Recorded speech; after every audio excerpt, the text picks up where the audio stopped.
What's up, everyone? So Josh and I took a trip down to the Hard Rock Hollywood a couple weeks ago, and we started out with some cash games. This is a 5-5 card PLO with a $10 rock. Now, the rock is a mandatory straddle, so action would start to the person to the left of the rock pre-flop. Shortly into the session, I looked down at ace, king, 6-3, double suited in the hijack. The rock is in middle position. Josh, who's seated to my right, then makes it 30. I call, and there are 3 callers behind, so we're going 5 ways to a flop. Flop comes out king 9-8 with 2 clubs. The early position player now leads for 75. Josh then makes it 350. And normally on a wet board, even in 4 card, but especially in 5 card where the percentages are going to be so much closer, I would much rather prefer to just call and kind of see a safe turn card. But obviously with $420 left, top set, of course not going to fold it. So I put everything in the middle over to the early position player who makes the call, and Josh also calls. So we're going 3 ways to a turn. The turn brings in the front door flush with a 4 of clubs. The early position player now puts everything in the middle. He has Josh covered, who has about 1,000 left, and Josh quickly folds. So I'm expecting that I need the board to pair, and the river brings a 6 of hearts, so I'm pretty much thinking that I'm dead here. But the early position player turns over his hand. He has ace 9-9-8-6 with the naked ace of clubs. So he kind of pushed all in on a dry side pot. Not kind of, that's definitely what he did, and got Josh off the hand, who later told me he had king jack 10-8-7. So he actually would have rivered the straight. But happy that he got Josh to fold, and we're going to take this one down. Shortly after the previous hand, I looked down at king, jack 10-5, double suited on the button. Folds to me, I limp. 3 other limpers behind, and we're going 5 ways to a flop. Flop comes out 8-7-2 rainbow. Checks to me, and I check as well. So still going 5 ways to a turn. The turn brings in a 9. The early position player now bets 25. Folds to me, I make it 80, and he's the only caller. So we're going heads up to a river. The river brings in an 8. Now my opponent's counting out some chips, and he bets 125. So don't think I could do anything here besides fold, especially not having any of the pair blockers. And it is 5 card, where obviously a lot more outs for people to hit on the river. So I go ahead and make the fold. About 30 minutes after the previous hand, I look down at jack 10-9-8-6, single suited in the cutoff. Folds to me, I limp. Over to the button, who then makes it 50. The small blind and the hijack both call, and I also call. So we're going 4 ways to a flop. The flop comes out queen 7-5 with 2 spades. The small blind doesn't waste too much time before betting the full pot of 200, and action folds to me. So I believe most of us know that if you have a straight draw, it's going to be much stronger on a rainbow board. But as such here, if I am up against, let's say, a set and a flush draw, which would really be the worst case scenario, I'll show the equities on the screen. As you can see, I'm a pretty big underdog. But let's say that the board is rainbow, queen 7-5. If I am up against a set, you can see that the equities are much closer. And, he doesn't have to have a set here. Let's say he has 2 pair. Then you'll see the equities are much closer to a coin flip. So this is the only poker calculator that I know of that calculates both Big O, 5 card high low, and 5 card high. And that's called the Entera poker calculator. You can find that right on the App Store. So it's very important to know the percentages, especially when hopping in a new game. But as such, I folded, and the small blind ended up taking it down. Just wanted to take a quick second to give Jason and the rest of his team down at Hard Rock Hollywood a shout out and thanks. First off for giving us permission to film, but also second off just for catering to the mixed game players. I mean, of course, Hold'em is always going to kind of bring out the most players, but Jason and I and Josh, we actually got to talk, and he's a mixed game player himself, so it obviously shows when he makes these schedules. Really every day of the series, they of course have a Hold'em tournament, but they also have at least one mixed game tournament every day. And a lot of days they'll even have one at say 12 o'clock, then they'll have another one at around 4 or 5 o'clock. So of course, if you bust out of the first one, you can enter the second one. So, really a great job by them. And, the next tournament series is going to be in April. It's called the Poker Showdown. It's from April 3rd through the 23rd.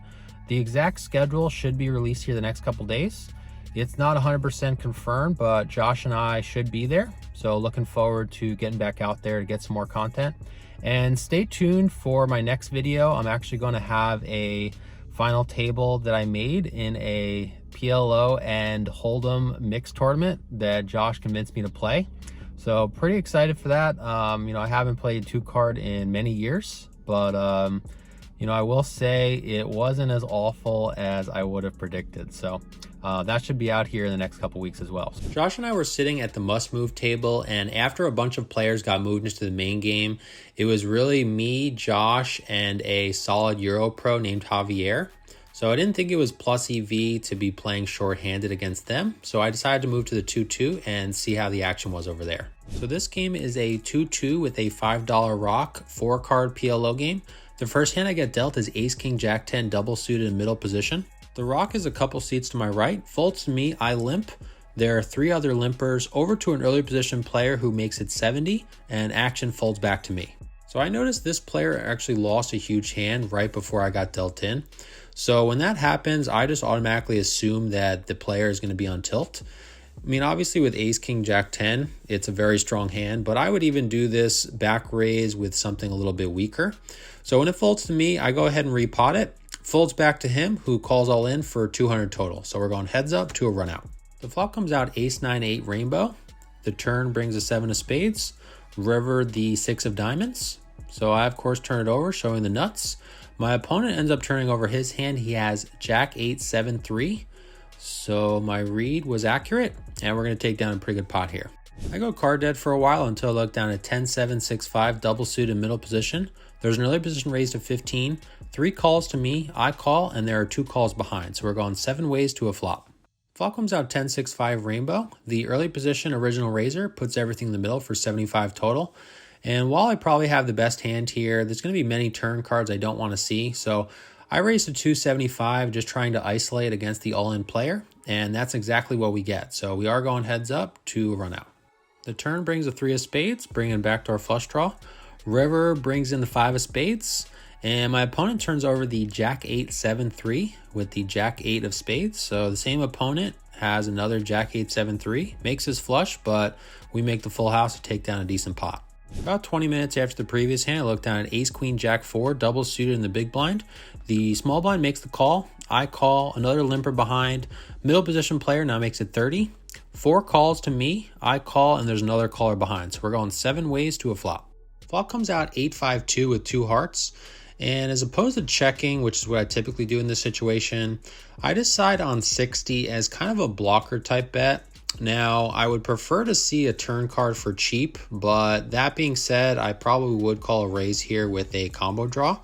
The next player makes the call over to a late position player who puts everything in the middle for 255, folds back to me, and I make the call, and the player to my left makes the call as well. So we're going 3 ways to a turn. The turn brings a 10, now giving us some additional equity, but as such, with the all-in player, I check, and the player behind checks as well. So still 3 ways to a river.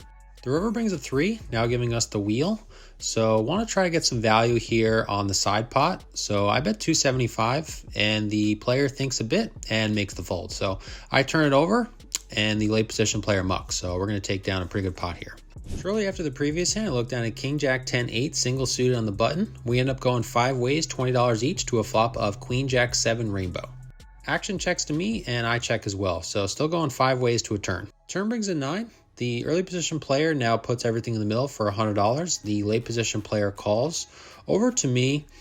Probably looking back, I should raise here, as me not having any spades makes it more likely that the late position player has a flush draw. So I should be charging him for that. But I just made the call, and we ended up going 3 ways to a river. The river does bring in the backdoor flush draw with a king of spades. My opponent checks, and I check back as well. He ends up turning over the king 10-4-3 with the naked 10 of spades. And me and him are going to chop it up after the all-in player ended up mucking. I go card dead for a while. This hand is actually over an hour after the previous hand when I look down at Queen 9-9, double suited in middle position. There's 1 limp. Early position makes it 30. I call, and there are 3 callers behind. So we're going 5 ways to a flop. Flop comes out Queen 8-6 rainbow. The early position original raiser puts everything in the middle for 70 total. Folds to me, and while I have the best hand here, there are a number of straight draws and wraps that I want to charge the maximum for. So I make it 225 just to isolate against the all-in player, and everyone folds. So again, we're going heads up to a run out against the same opponent. The turn brings a 10 of clubs, bringing in the backdoor flush draw. River brings another 10. I turn over my hand, and the early position player turns over his. He has king, king, king, jack. So he actually turned quite a bit of equity with the straight draw and flush draw. But we fill up on the river, and we're going to take down a pretty good pot here against the same opponent. What's up, guys? Wayne back here with you. So today, between the two sessions, I was in for 900, out for 3K, so profit of 2,100. If you haven't seen the previous episode, I'll go ahead and link it up here, and I'll see you guys in the next one. Take care.